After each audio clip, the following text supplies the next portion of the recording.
اب جب قریب آئے اور مدینے کی بھیڑ لگ رہی تھی استقبال کے لیے، حضرت ابو بکر صدیق نے اپنا جبہ اتارا اور ایک اونچا جھنڈا جو تھا اس کو جھنڈا، برید اسلمی جھنڈا لے کر چل رہے تھے، حضرت ابو بکر صدیق نے کیا کیا، اپنا جبہ یا اپنا کپڑا اٹھا کر کے حضور اکرم صلی اللہ علیہ وسلم کے سر کے اوپر سایہ کرنے لگے۔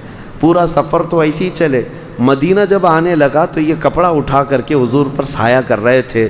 حضور نے پوچھا ابو بکر یہ کیا کر رہے ہو؟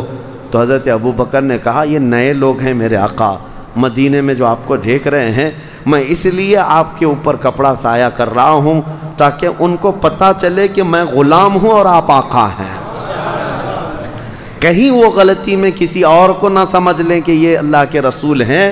ہم آپ کی عظمت شان کے لیے یہ کپڑا تانے ہوئے ہیں تاکہ لوگوں کو پتہ چل جائے کہ ہمارا آقا تشریف لا رہا ہے۔ میرے عزیزو، یہی تو بات ہے کہ ہم فرق کرنے کے لیے کوئی نہ کوئی چیز لاتے ہیں۔ مسجدوں کو عام طور پر گھروں کی طرح کیوں نہیں بناتے؟ ایک مینار یا ایک گنبد اسی لیے رکھتے ہیں۔ سبسکرائب کیجیے ہمارے چینل نور رضا کو اور بیل آئیکن کو پریس کیجیے جس سے آپ کو ہماری نیو ویڈیو کی نوٹیفیکیشن ملتی رہے۔ برید اسلمی نام سے ایک شخص 70 سواروں کے ساتھ پہنچ گیا حضور کو گرفتار کرنے کے لیے۔ حضور کو گرفتار کرنے کے لیے 70 سواروں کے ساتھ آ گیا، اور جب وہ قریب آیا تو نبی پاک صلی اللہ علیہ وسلم نے کوئی بات نہیں کی۔ جب وہ قریب آیا تو آپ نے صرف نظریں ڈالی۔ اس نے پوچھا حضور سے آپ کون ہیں؟ حضور نے صرف اتنا کہا انا محمد رسول اللہ صلی اللہ علیہ وسلم، میں محمد اللہ کا رسول ہوں۔ ایک جملے کی ہیبت ایسی طاری ہوئی کہ بریدہ اسلمی 70 لوگوں کے ساتھ اسلام قبول کر لیا، کوئی اور بات نہیں، حضور نے صرف ایک جملہ فرمایا تھا۔ نبی پاک صلی اللہ تعالیٰ علیہ وسلم بعض اوقات بڑی محنت سے دین کی تبلیغ فرماتے رہے، کچھ لوگ قبول نہیں کیے، اور بعض وہ لوگ ہیں جن کو صرف ایک جملہ کہا اور وہ اسلام میں آ گئے۔ یہ اپنے اپنے نصیبے کی بات ہے، اپنے اپنے ظرف کی بات ہے۔ جس کی زمین جیسی تھی ویسے ان میں سے فصلیں نکل گئیں۔ اب بریدہ اسلمی مدینہ آنے سے پہلے ہی عرض یہ کرتے ہیں کہ یا رسول اللہ صلی اللہ علیہ وسلم آپ جا رہے ہیں۔ اب اس سفر میں اکثر لوگوں کے دماغ میں یہ رہتا ہے کہ صرف حضرت ابو بکر اور حضور تھے، نہیں، پہلے سے 4 لوگ چل رہے تھے، حضور صلی اللہ علیہ وسلم، حضرت ابو بکر صدیق، حضرت ابو بکر کے غلام عامر بن فہیرہ اور عبداللہ بن اریقط، جو راستہ بتانے کے لیے اجرت پر لیا ہوا تھا، گائیڈ جس کو کہہ سکتے ہیں، یہ لوگ ساتھ میں تھے۔ برید اسلمی جو تھے وہ پھر مدینے سے قریب آئے اور وہ بھی ساتھ ہو گئے، ایک بڑا قافلہ ہوا۔ اب نبی پاک صلی اللہ تعالیٰ علیہ وسلم کا سفر ختم ہونے کو تھا، مدینہ انٹری ہو رہی تھی، لیکن اس سے پہلے مسجد قباء جہاں آج ہے، یہ ایک مدینے کے باہر کی جگہ ہے، تقریباً مدینے سے 5 کلومیٹر باہر، وہاں تک نبی پاک صلی اللہ تعالیٰ علیہ وسلم پہنچ رہے تھے۔ اس وقت کی ایک عجیب کیفیت ہے کہ ایک غلام اور ایک آقا کی نسبت کیا ہوتی ہے۔ مدینے والے تو روزانہ انتظار کر رہے تھے، جیسی ان کو خبر ہوئی تھی کہ میرے آقا نکل چکے مکہ سے اور مدینے آ رہے ہیں، روز صبح جاتے ثنیۃ الوداع کی گھاٹیوں پر بیٹھ کر انتظار کرتے۔ ثنیۃ الوداع مدینے میں ایک اونچا ٹیلہ تھا، وہاں پہنچنے کے بعد جو بھی آتا ہے سب نظر آ جاتے تھے، مدینے کی طرف جو بھی آ رہے ہوتے ہیں وہاں سے نظر آتے تھے، اسی لیے ثنیۃ الوداع کو سب لوگ جا کر کے دیکھتے تھے کہ آ رہے ہیں یا نہیں آ رہے ہیں، روزانہ انتظار کرتے تھے۔ اور جب نبی پاک صلی اللہ علیہ وسلم پہنچنے والے تھے مدینہ طیبہ، وہ دن کیا تھا آپ کو میں بتاؤں، پیر کا دن تھا اور 12 ربیع الاول شریف تھی۔ حضور کے مدینے میں جانے کا دن بھی یہی ہے، پیر کا دن اور 12 ربیع الاول شریف کا دن ہے۔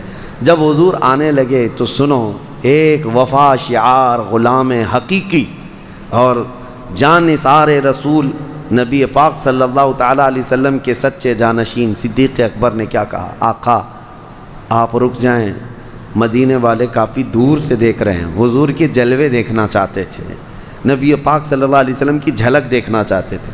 جو صحابہ جا کر مکہ میں ایمان لائے تھے انہوں نے مدینے میں اتنے قصیدے پڑھے تھے کہ ہر آنکھ دیدار کی مشتاق تھی، ہر کوئی مدینے میں حضور کو دیکھنے کا مشتاق تھا، یہودی بھی، عیسائی بھی، اور جتنے مدینے والے تھے سب بھی۔ اب جب قریب آئے اور مدینے کی بھیڑ لگ رہی تھی استقبال کے لیے، حضرت ابو بکر صدیق نے اپنا جبہ اتارا اور ایک اونچا جھنڈا جو تھا اس کو جھنڈا برید اسلمی جھنڈا لے کر چل رہے تھے۔ حضرت ابو بکر صدیق نے کیا کیا، اپنا جبہ یا اپنا کپڑا اٹھا کر کے حضور اکرم صلی اللہ علیہ وسلم کے سر کے اوپر سایہ کرنے لگے۔ پورا سفر تو ایسے ہی چلے، مدینہ جب آنے لگا تو یہ کپڑا اٹھا کر کے حضور پر سایہ کر رہے تھے۔ حضور نے پوچھا ابو بکر یہ کیا کر رہے ہو؟ تو حضرت ابو بکر نے کہا یہ نئے لوگ ہیں میرے آقا مدینے میں جو آپ کو دیکھ رہے ہیں، میں اس لیے آپ کے اوپر کپڑا سایہ کر رہا ہوں تاکہ ان کو پتہ چلے کہ میں غلام ہوں اور آپ آقا ہیں، کہیں وہ غلطی میں کسی اور کو نہ سمجھ لیں کہ یہ اللہ کے رسول ہیں۔ ہم آپ کی عظمت شان کے لیے یہ کپڑا تانے ہوئے ہیں تاکہ لوگوں کو پتہ چل جائے کہ ہمارا آقا تشریف لا رہا ہے۔ میرے عزیزو یہی تو بات ہے کہ ہم فرق کرنے کے لیے کوئی نہ کوئی چیز لاتے ہیں۔ مسجدوں کو عام طور پر گھروں کی طرح کیوں نہیں بناتے؟ ایک مینار یا ایک گنبد اسی لیے رکھتے ہیں تاکہ عام گھروں سے فرق ہو جائے، اللہ کا گھر اور ہے، ہمارا گھر اور ہے۔ ہر چیز میں علماء کو بھی اسی لیے کہا گیا ہے وہ اپنے عمامے اپنے لباس الگ اس لیے رکھیں تاکہ دنیا یہ جانے کہ محمد عربی صلی اللہ علیہ وسلم کے نائبوں کی جماعت ہے، دین کے علم رکھنے والوں کی ہے۔ فرق رکھنے کا حکم دیا گیا اور صدیق اکبر نے یہ ثابت کر دکھایا نبی پاک صلی اللہ علیہ وسلم سے ریلیٹڈ ہر چیز کو عظمت کے ساتھ پیش کرنا چاہیے، عظمت کے ساتھ پیش کرنا چاہیے تاکہ دنیا کے دلوں میں میرے آقا کی عظمت قائم رہے۔ سفر یہاں تک ہوا، اب پھر مدینے والوں کا جو استقبال تھا وہ تو تاریخ میں رقم کرنے والا استقبال ہے۔ وہ ثنیۃ الوداع کی گھاٹیوں پر جیسی حضور پہنچ رہے تھے مدینے میں آوازیں گونجنے لگ گئی۔ بنو نجار ایک خاندان ہے مدینے کا، ان کی بچیاں انصار جتنے بھی قبیلوں میں تھے اوس اور خزرج کے سب اپنے اپنے گھروں سے نکل آئے تھے، عورتیں اپنے چھتوں پر تھیں اور سبوں نے جو ہے ترانہ مصطفیٰ جو گنگنایا تھا، طلع البدر علینا من ثنیات الوداع وجبت شکر علینا ما دعا للہ داعی، جس کا مطلب ہی ہوتا ہے طلع البدر علینا من ثنیات الوداع، ثنیۃ الوداع کی گھاٹیوں سے ہم پر 14ویں کا چاند طلوع ہو گیا ہے۔ یہ مدینے والے کہتے تھے ثنیۃ الوداع کی گھاٹیوں سے ہم پر 14ویں کا چاند طلوع ہو گیا ہے۔ اے لوگو ہم پر اللہ کا شکر واجب ہو گیا کہ اللہ کی طرف بلانے والا رسول اب ہمارے درمیان آ رہا ہے۔